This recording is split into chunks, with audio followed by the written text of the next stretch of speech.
Hello friends, very very good morning. Welcome to study Niketan में आज हम करेंगे 13 मई 2020 के बेस्ट करंट अफेयर। तो आप पूरा वीडियो ध्यान से देखिए, वीडियो अंत तक देखिएगा। मैं लास्ट में जब सवाल के जवाब दूंगा तब यूनियन टेरिटरी केंद्र शासित प्रदेश के बारे में डिटेल करूंगा। चलिए बाद में रिवीजन भी करेंगे। बीते दिनों अंतर्राष्ट्रीय नर्स दिवस यानी इंटरनेशनल नर्स डे के रूप में कब मनाया गया है? तो ये हर साल मनाया जाता है 12 मई को जी, ठीक है। और इस वर्ष का थीम है जो बहुत इंपॉर्टेंट है, nursing the world to health, ठीक है। और ये कोविड-19 पर बेस्ड है। यह दिन फ्लोरेंस नाइटिंगेल के जयंती के उपलक्ष्य में प्रतिवर्ष मनाया जाता है। उन्हें लेडी विद द लैंप के नाम से भी जाना जाता था। उन्हें मॉडर्न नर्सिंग का जनक भी कहा जाता है, जो एक ब्रिटिश समाज सुधारक और सांख्यिकी विद भी थी, ठीक है। इसको मनाता कौन है जी? और उससे पहले मैं बता देता हूं आपको कि ये WHO द्वारा वर्ष 2020 को नर्स और मिडवाइफ के अंतर्राष्ट्रीय वर्ष के रूप में घोषित किया है। अब मैं बताता हूं, इसको मनाता है इंटरनेशनल काउंसिल ऑफ नर्सेस, जिसका मुख्यालय जिनेवा में है। 1899 में इसका स्थापना हुआ था। एनेट केनेडी इसके अध्यक्ष हैं। बीते दिनों 8 मई को 159वीं जयंती पूरी करने वाले प्रसिद्ध कवि रविंद्रनाथ टैगोर को श्रद्धांजलि देने के लिए किस देश ने तेल अवीव की एक सड़क का नाम उनके नाम पर रखने का फैसला किया है? तो ये देश इजराइल है जी। इजराइल की राजधानी यरूशलेम है। राजधानी के साथ प्रधानमंत्री यहाँ के बेंजामिन नेतान्याहू हैं। अभी फिर से वो लेने वाले हैं शपथ। इजरायली शेकेल यहाँ की मुद्रा चलता है जी। इजराइल ने रविंद्रनाथ टैगोर की जयंती के अवसर पर इस सड़क का नाम टैगोर स्ट्रीट दिया है, ठीक है ना। इजराइल के बारे में बहुत अच्छे से जानते हैं। चलिए गुरुदेव के बारे में थोड़ा सा डिटेल करते हैं हम। इनको एक्चुअली आधुनिक कला संग्रहालय जो कहाँ कलकत्ता में है ने गुरुदेव रविन्द्रनाथ टैगोर की 159वीं जयंती के उपलक्ष्य में एक वर्चुअल कार्यक्रम का आयोजन किया। साथ ही इसका शीर्षक दिया गुरुदेव journey of the Maestro through his visual vocabulary. राष्ट्रीय आधुनिक कला संग्रहालय के महानिदेशक हैं अद्वैत चरण गणनायक। रविन्द्रनाथ टैगोर प्रसिद्ध कवि, उपन्यासकार और साथ ही चित्रकार भी थे। वे अपने उपन्यास गीतांजलि के लिए उनको 1913 में साहित्य के लिए नोबेल पुरस्कार मिला था और साहित्य में पाने वाला एकमात्र भारतीय हैं जी, ठीक है। वो पहले भी थे, मतलब पहले भारतीय जिनको नोबेल प्राइज मिला, और वो एकमात्र इंडियन हैं जिनको साहित्य में मिला है, ठीक है। इसके बाद कितने सारे नोबेल प्राइज मिला है मैं चाहता हूँ कि आप एक बार रिवीजन कर लीजिए, इवन नोट्स बना लीजिए। एक किसी दिन मैं आपको बता दूंगा। इसके अलावा उन्होंने भारत और बांग्लादेश के राष्ट्रीय गीत भी लिखा है। देखिए कई दफ़ा आप कहीं कहीं पढ़ लेते हैं कि श्रीलंका के भी लिखा है, लेकिन एक्चुअली उन्होंने श्रीलंका के राष्ट्रीय गीत नहीं लिखे हैं, ठीक है ना। उनका कोई स्टूडेंट था, उन्होंने लिखा था। आगे बढ़ेंगे। बीते दिनों किस राज्य सरकार ने देश में अपनी तरह की पहली FIR आपके द्वार का शुभारंभ किया है? तो ये किया है मध्य प्रदेश सरकार ने जी। आपको याद आ रहा होगा, इंडिया पोस्ट पेमेंट बैंक का मोटो भी था आपके बैंक आपके द्वार, कुछ ऐसा ही नाम है। FIR आपके द्वार योजना को 11 मंडल मुख्यालयों के 23 पुलिस स्टेशनों में पायलट परियोजना के तौर पे शुरू किया गया है। इसके अलावा राज्य सरकार ने इस अवसर पर एम्बुलेंस, पुलिस और अग्निशमन सेवाओं को तत्काल उपलब्धता के लिए डायल 112 भी शुरू किया है। बीते दिनों किसने इलेक्ट्रॉनिक गैजेट को सैनिटाइज करने के लिए DRUVS, ठीक है, कैबिनेट विकसित किया है? तो ये DRDO ने किया है।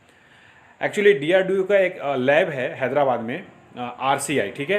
वहाँ पर इस सैनिटाइजर का विकसित किया गया, विकास किया गया है। इसे mobile phone, iPod, laptop, currency note, cheque, चालान, पासबुक, पेपर, लिफाफे आदि को सैनिटाइज करने के लिए डिजाइन किया गया है। DRDO के बारे में आप जानते हैं, G सतीश रेड्डी इसके निदेशक हैं जी। बीते दिनों किसने नवीन एवं नवीनकरणीय ऊर्जा मंत्रालय के सचिव का पदभार संभाल लिया है? तो मैं आपको बता देता हूं, ये हैं इंदु शेखर चतुर्वेदी। मैंने इस पर बहुत ही शानदार एक वीडियो बनाया है, आपको डिस्क्रिप्शन बॉक्स में उसका लिंक मिल जाएगा, आप बिल्कुल देखिए। ये आनंद कुमार के जगह पर बने हैं जी। आनंद कुमार को अब संस्कृति मंत्रालय में सचिव नियुक्त किया गया है। मैंने बहुत डिटेल से किया है, जितने भी 19-20 नए सचिव बने हैं सबके बारे में बताया है। नवीन एवं नवीनकरणीय राज्य मंत्री हैं, लेकिन इनके पास स्वतंत्र प्रभार हैं राजकुमार सिंह। मैंने स्वतंत्र प्रभार क्या होता है इस पर भी वीडियो बनाया है, इसका भी डिस्क्रिप्शन बॉक्स में आपको लिंक दे दूंगा। RK सिंह आरा कंस्टिट्यूएंसी जो कि बिहार में है वहां से हैं। बीते दिनों किस केंद्रीय मंत्री ने उड़ीसा केंद्रीय विश्वविद्यालय हेल्पलाइन भरोसा का शुभारंभ किया है? तो ये MHRD हैं, रमेश पोखरियाल निशंक। केंद्रीय मानव संसाधन विकास मंत्री हैं ये जी। और यह हेल्पलाइन जो है वो कोविड-19 महामारी संकट के दौरान छात्रों समुदाय के होने वाली परेशानियों को दूर करने के उद्देश्य से शुरू किया गया है। ठीक है, आपको पता है इनसे पहले एमएचआरडी प्रकाश जावड़ेकर जी थे। ठीक है, प्रकाश जावड़ेकर जी के पास अभी कौन सा मंत्रालय है, आप उन मंत्रालय का एक बार नाम लिखिए। ठीक है, और उड़ीसा की राजधानी भुवनेश्वर है और वहाँ के मुख्यमंत्री नवीन पटनायक जी हैं। प्रोफेसर गणेशी लाल वहाँ के राज्यपाल हैं जी। और भितरकनिका और सिमलीपाल वहाँ 2 नेशनल पार्क भी हैं। बीते दिनों किसके द्वारा अंतर्राष्ट्रीय एक्सचेंजों पर भारतीय रुपया अमेरिकी डॉलर वायदा एक विकल्प अनुबंध को लॉन्च किया गया है? तो ये निर्मला सीतारमण ने किया है जी। इनके पास वित्त मंत्रालय के साथ साथ कॉरपोरेट मामलों के मंत्रालय भी है। गुजरात के गांधीनगर स्थित gift international finance service centre में उन्होंने बॉम्बे स्टॉक एक्सचेंज के इंडिया आईएनएक्स और नेशनल स्टॉक एक्सचेंज के आईएफएससी में ये अनुबंध को लॉन्च किया है जी। ठीक है, याद रखिएगा। बीते दिनों किस मंत्रालय द्वारा चैंपियन नामक एक नए पोर्टल का शुभारंभ किया गया है? तो ये एमएसएमई ने किया है, यानी केंद्रीय सूक्ष्म लघु और मध्यम उद्यम मंत्रालय, मिनिस्ट्री ऑफ एमएसएमईज। यह प्रौद्योगिकी आधारित नियंत्रण कक्ष सह प्रबंध सूचना प्रणाली है। चैंपियन का अर्थ यहाँ पर creation and harmonious application of modern process for increasing the output and national strength. MSME मंत्री हैं नितिन जयराम गडकरी, इनका कंस्टिट्यूएंसी है नागपुर जी। और एमएसएमई के राज्य मंत्री हैं वो हैं प्रताप चंद्र सारंगी। ठीक है, और इनका कंस्टिट्यूएंसी उड़ीसा मतलब उड़ीसा राज्य से आते हैं जी, सोलापुर है। ठीक है, और एक्चुअली ये बहुत ही चर्चा में रहे थे जब शपथ हो रहा था। इनको उड़ीसा का मोदी कहा जाता है। ठीक है, आप जानते होंगे इनको, ये साइकिल पर चल चल के प्रचार किए थे। बीते दिनों बेंगलोर स्थित सीएसआईआर नाल द्वारा कोविड-19 मरीजों के इलाज के लिए एक गैर इन्वेसिव बीपैप वेंटिलेटर किस नाम से विकसित किया गया है? तो ये स्वस्थ वायु इसका नाम दिया गया है। आप देखिए, सीएसआईआर का पूरा नाम जानते हैं आप, council of scientific and industrial research. ये फ्रीडम बॉडी है जी, स्वतंत्रता से पहले बनी थी। 26 सितंबर 1942 को इसका एस्टेब्लिशमेंट हुआ था। इसके प्रेसिडेंट जो भी प्रधानमंत्री होते हैं अभी मोदी जी हैं। डीजी हैं शेखर सी मंडे। नाल मतलब नेशनल एरोस्पेस लेबोरेटरी, ये एक्चुअली डीआरडीओ सीएसआईआर का ही है। ठीक है, और ये 1 जून 1959 को इसका स्थापना हुआ था। जितेंद्र जे जाधव इसके डायरेक्टर हैं जी। हेडक्वार्टर बेंगलुरु में है। बीते दिनों किस भारतीय कार निर्माता कंपनी ने एंड टू एंड ऑनलाइन वाहन स्वामित्व समाधान उपलब्ध कराने हेतु वॉन ऑनलाइन नामक एक नया प्लेटफॉर्म लॉन्च किया है? तो ये महिंद्रा ने किया है जी, महिंद्रा एंड महिंद्रा ने। बड़ा अच्छा फोटो है ये। महिंद्रा एंड महिंद्रा ने प्लेटफॉर्म ऑनलाइन को अपने ग्राहकों को वाहन की डिलीवरी का चयन में पारदर्शी, निर्बाध और संपर्क रहित अनुभव प्रदान करने के लिए लॉन्च किया है जी।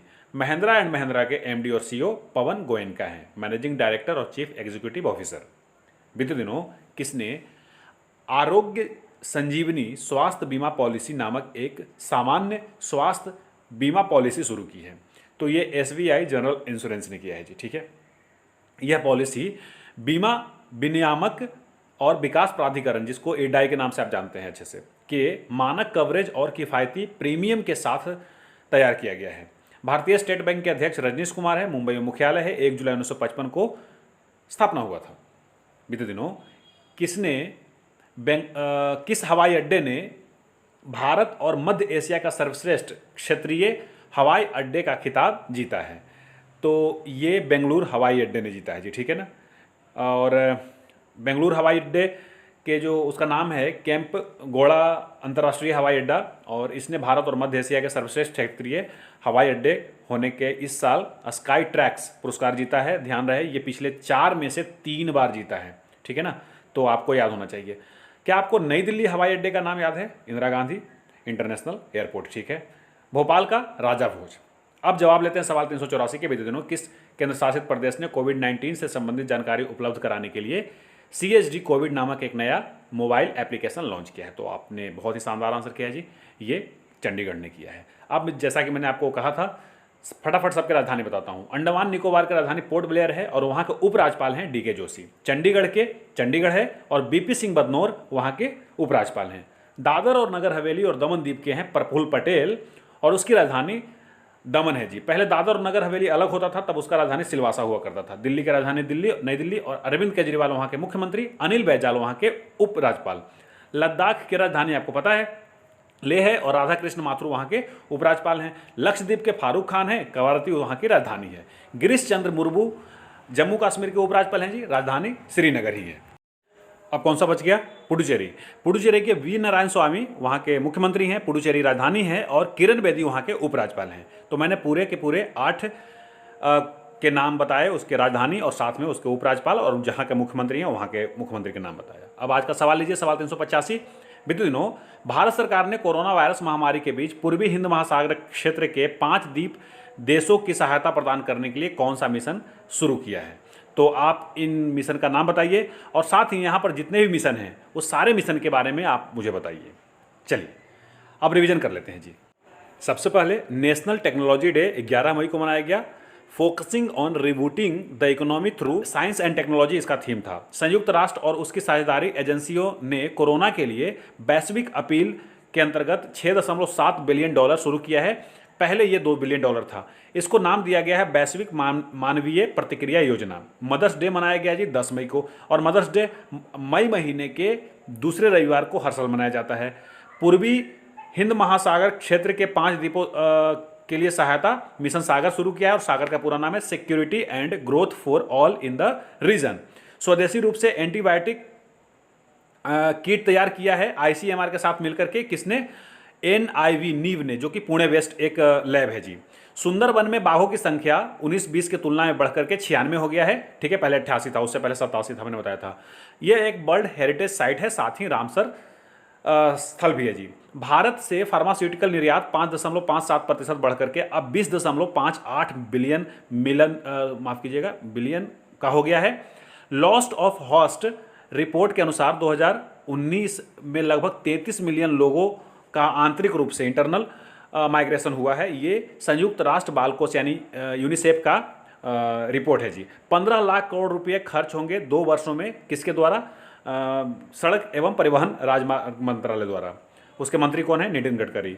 सैन्य इंजीनियरिंग सेवा MES में 9,304 पदों की समाप्ति की मुहर लगा दिया है रक्षा मंत्रालय ने जी। रक्षा मंत्री कौन है? Rajnath Singh ji.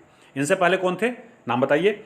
Forbes India billionaires list 2020 में मुकेश अंबानी पहले स्थान पे हैं, राधा कृष्ण दमानी दूसरे स्थान पे हैं जी। FIH के अध्यक्ष नरेंद्र बत्रा का कार्यकाल मई 2021 तक बढ़ा दिया गया है। FIH के मुख्यालय लॉजन स्विट्जरलैंड में है। 7 जनवरी 1924 को इसकी स्थापना किया गया था। तो कैसा लगा रिवीजन? जरूर कमेंट करके बताइएगा। अब मुझे दीजिए इजाजत, नमस्कार।